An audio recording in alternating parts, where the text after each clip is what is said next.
Subnautica 2's lawsuit comes to a head. As Crafton demonstrates, they made their own bed. With ChatGPT lawyers, ego, and leadership adrift. This time, Crafton may go down with the ship.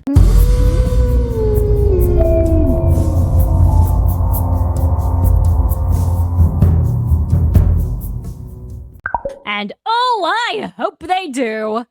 That would be so glorious. Let's talk about this, guys, because we've already reported in the past about the legal issues with Subnautica. For those of you who do not know, we'll give a kind of quick recap. Subnautica 2 was supposed to come out, and Crafton now owns Unknown Worlds, or at least owns controlling interest in the company. And randomly out of the blue, they fired the 3 original founders and said that they weren't involved and blah, blah, blah.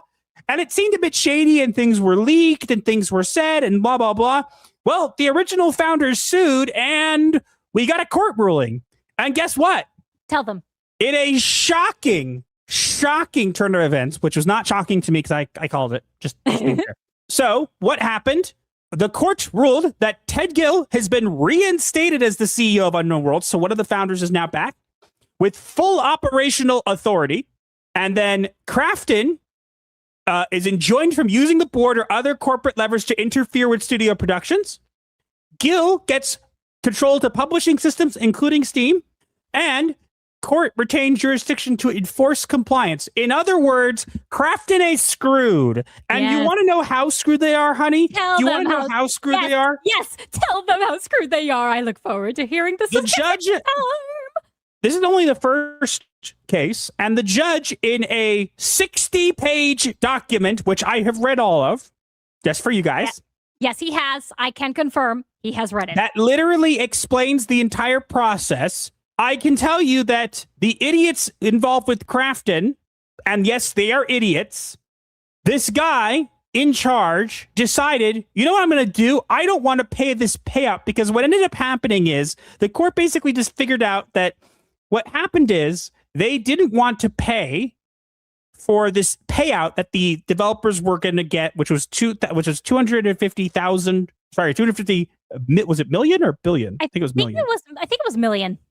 $250 million payout that they were going to get. And so this person named Kim, who was the CEO of Crafton, decided to try and find a way out of it. And what did he do? Did he consult with the rest of his company? Did he try to research the topic? Did he try anything that was overall intelligent? No. He asked ChatGPT. But here's the part that people haven't reported on, guys. I've read the entire 60 pages, so you don't have to. He did not just ask ChatGPT one time. He asked multiple. It 4 times. 4. And all of them are documented. And got caught 4 times. Are you kidding me? Nope, because he's that stupid. You literally decided, you know what? ChatGPT hasn't worked for me. I'm going to use it again and again and again. Can I just say that I love seeing idiocy on display? It's so entertaining. Here's the thing. This is all documented. So this is how this was found in the court. And here's the funny part. I have isolated the moments where he used ChatGPT, and we are going to read them, and I'm going to give you the context around them so you don't have to read the entire 60 pages, but you'll see how cringe this was. On June 2nd, Park warned Kim over Slack that a, quote, dismissal with cause, end quote, would not eliminate the earnout obligation while exposing Crafton to lawsuit and reputation risk. And so Kim turned to ChatGPT for help. When the AI chatbot responded that the earnout would be difficult to cancel, Kim complained to Park. So let me give context. Park is a person involved with the company, basically was saying like, hey, you want to get out of this, but you're not going to be able to. You're legally obligated to do this. So Kim's like, oh, God darn, what do I do? I'm going to go to ChatGPT. Please, ChatGPT, help me get out of the payout. And ChatGPT is like, I'm sorry, Kim. I'm afraid I can't do that. Section P, Project X. At ChatGPT's suggestion, Kim formed an internal task force dubbed Project X. The task force's mandate was to either negotiate a deal on the earnout or execute a takeover of unknown worlds. They looked to buy time. So long story short, what ended up happening here was that he tried to figure out a way around it, couldn't. So he goes to ChatGPT, and ChatGPT told him that he should get together a group of people and try to either negotiate with them or execute a takeover of unknown worlds. And ChatGPT told him to call the task force Project X, and he went along with it. You think I'm kidding? He actually went along with this. This is an actual court document, people. It's all true. Right. I'll be fair. The court document is over 60 pages, so I just took out the parts. That's why I'm giving context, but you can go read it for yourself if you want to. It's all there. If you want to read 60 pages of a court document. So Project X tried to do all this, and guess what? They failed. So what did Kim do? He asked ChatGPT again. Why don't you read it? Meanwhile, Kim sought ChatGPT's counsel on how to proceed if Crafton failed to reach a deal with unknown worlds on the earnout. The AI chatbot prepared a response strategy to a no-deal scenario, which Kim shared with Yoon, someone else on the team, I assume. Yes. The strategy included a pressure and leverage package and an implementation roadmap by scenario. It also suggested a key summary of responses Crafton could deliver to the key employees. But here's the fun. Are you going to read those? Yes, but here's the fun part, guys. Not only did it prepare this dumb idiot shared it with Yoon. And so we actually have the actual response that ChatGPT gave him with all the steps. And we're going to read them right now to you because these guys are dumb. Like, dumb. Dumb is an understatement, my dear. An absolute understatement. So, key summary of responses. This is what ChatGPT told him to do. And the last line is the nail in the coffin. We're going to get to that. Yes. A, preemptive framing. Repeat that protecting quality and fan trust is the highest priority. Undermine the large corporation versus indie framing. This is literally what ChatGPT told him to do his own job. Word for word. And I'm not joking. This is not a paraphrase. He sent this to someone else. So even after, by the way, he deleted these logs. Guys, this is an exhibit from the court document. It's evidence. Yeah, this was actually acquired. He deleted the logs thinking he would get away with it, but this one was sent to someone, so we have it. B, securing control points. Lock down Steam and console publishing rights and access over code/build pipeline through both legal and technical aspects. For the earnout freeze, keep room for negotiations through provision stating immediate removal if specific development results aren't achieved. And they had this whole development thing of, oh, the game's not ready, you haven't hit these goals. And when they hit the goals, guys, guess what Crafton did? They changed them. And they kept doing it over and over. And guess what? Those documents were leaked, and Crafton confirmed that they were true. Idiots! But wait, it gets better. We have more. There's more. And A, systematic materials for legal defense. Prepare contract interpretation memorandums and log all communications and then seek external consultation. Okay?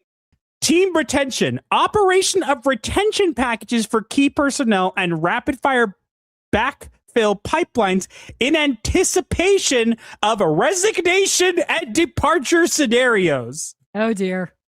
Wait for more. C, two-handed strategy.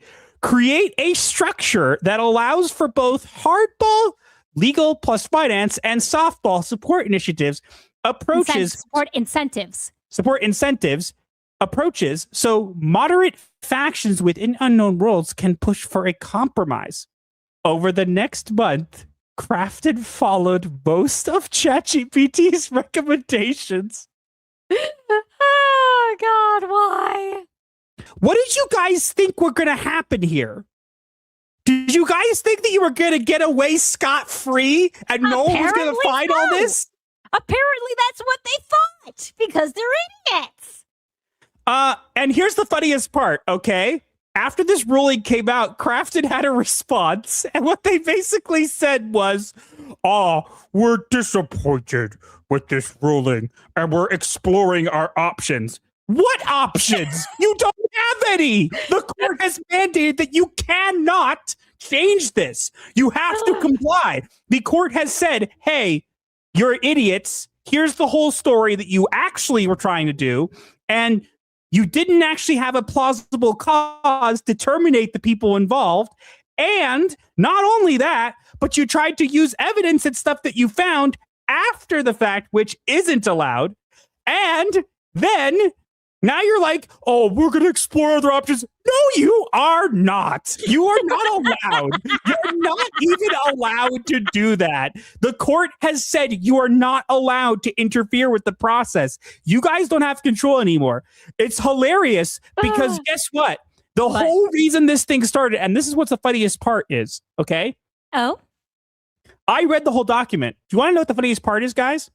You tell. This Kim guy, the CEO of Crafton, he didn't want to do the payout, not because he couldn't afford it, but because, quote, if he paid it out, it would be paying for more than Subnautica is deemed that he deemed Subnautica was worth, and it would make him look like a pushover to his peers. If I pay this big payout, people will think I'm a pushover, so I'm going to try to find a way out of it. What a wimp! ChatGPT, help me! Think for me, ChatGPT. I need your brain, because mine has left the building. That's assuming he had a brain to begin with. But by the way, guys, this is not over yet. This is just the first ruling, and Crafton's still playing games. But that means that we're going to get Subnautica Early Access at some point, and Subnautica 2 I'm at least looking forward to. Wait, wasn't the Subnautica 2 Early Access release date released? When it wasn't supposed to be? Except, wait for it, guys. Crafton learned nothing. Thank you for reminding me. You're welcome. So there's been an announcement, guys, that Subnautica will be in early access in May. Guess where this announcement came from? Crafton? A leaked memo from Crafton, and the person who was in charge basically saying, we're going to have to make things, but it will be ready in May. And they leaked it to IGN. And then they followed up with IGN and said, yes, this is real. And then Ted Gill came out and said, excuse me, you're violating the court order because you're not allowed to determine when the game releases. You're not in control of this anymore. These people are dumb, like rocks dumb. Beyond, honey, rocks have more intelligence than this guy. And I remember people saying, no, Crafton's in the right. The CEOs are doing this stuff with AI and blah, blah, blah. No, I knew from the get-go, and I want to tell you why. A lot of people say Subnautica went woke with Subnautica Below Zero. And I think Subnautica Below Zero was a terrible game. I'm not going to sugarcoat it. I think it was terrible. I never finished it. It definitely should have remained a DLC. It should never have been an individual game. But I don't know exactly what went on behind the scenes, but I will tell you this. The people involved in the team, whether the game ends up turning out to be good or not, they had a roadmap for the first game on Trello, and you could watch them. I remember sitting there and watching them actually do and fix bugs in the game live. They have always cared about the game. I think that Subnautica Below Zero was outside interference, and it makes me wonder, how much Crafton was involved. Was Crafton involved with this? Did they push for it being a full game? I don't know. I would imagine so, yeah. Well, we may never know. I mean, it would explain why Below Zero felt so empty. The original Subnautica game is a game that if you have not played, what are you doing with your life? Go get the game. You will enjoy yourself immensely. But regardless, whether you get it on console, mobile, or VR, you will have the time of your life.